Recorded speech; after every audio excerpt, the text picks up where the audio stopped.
Сәлеметсіңдер ме балалар? Бүгін біз сендермен әдеттегідей диктант жазуды бастаймыз. Бүгінгі диктантымыздың тақырыбы анасының жұмысы деп аталады. Қазір мен сендерге толық мәтінді оқып беремін, одан кейін жеке-жеке әр сөйлемге тоқталатын боламын. Сондықтан мұқият тыңдап, тыныс белгілерінің қай жерге қойылатынына назар аударамыз. Ал олай болса кеттік. Анасының жұмысы. Аяжанның апасы дәріханада қызмет істейді. Аяжан апасының дәріханасында талай болған. Ондағының бәрі оған ұнайды. Тап-таза, жинақы. Дәріханада дәрі көп. Апасы басына тақия киеді. Үстінде ақ халат. Дәрігер оқушыларға, жұмысшыларға, құрылысшыларға, ауырған адамдардың бәріне дәрі жазып береді.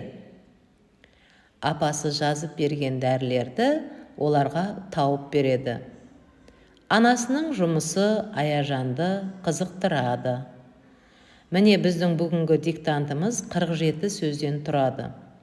Енді осы диктантқа байланысты және тағы да соңында тапсырма бар, сол тапсырманы да диктантты жазып болғаннан кейін орындайтын боласыңдар. Олай болса, балалар ыңғайланып отырыңдар, азат жолдан бастап, алғашқы сөйлемді жазып бастайық. Аяжанның апасы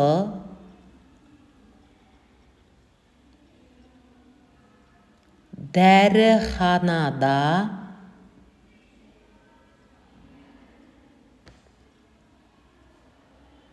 қызмет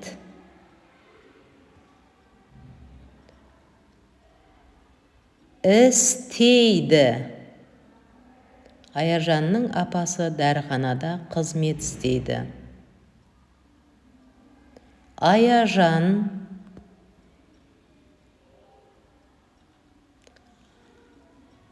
апасының дәріханасында талай болған. Аяжан апасының дәріханасында талай болған. Ондағының бәрі оған ұнайды. Ондағының бәрі оған ұнайды. Тап-таза, жинақы. Тап-таза, жинақы. Дәріханада дәрі көп. Дәріханада дәрі көп. Апасы басына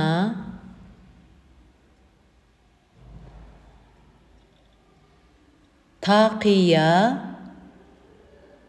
киеді. Апасы басына тақия киеді.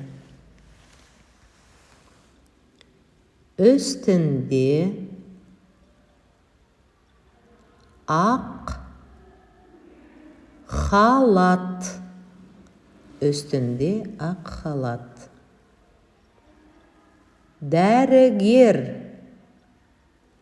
оқушыларға, жұмысшыларға,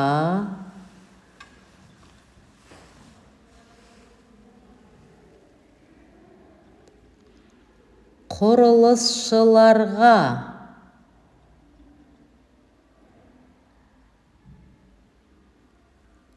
ауырған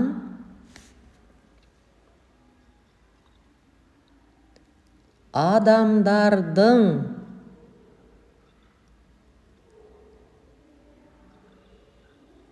бәріне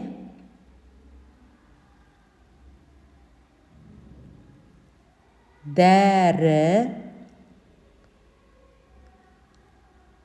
жазып береді.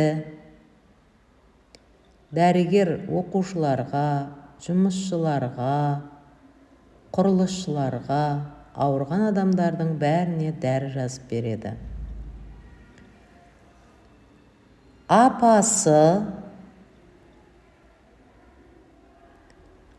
жазып берген дәрілерді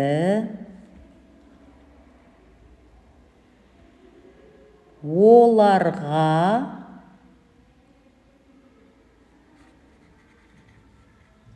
тауып береді. Апасы жазып берген дәрілерді оларға тауып береді. Анасының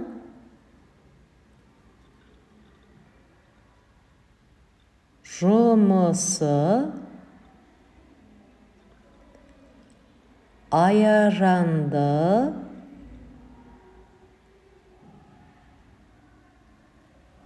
қызықтырады. Анасының жұмысы Аяжанды қызықтырады. Міне балалар, біздің диктантымыз аяқталды.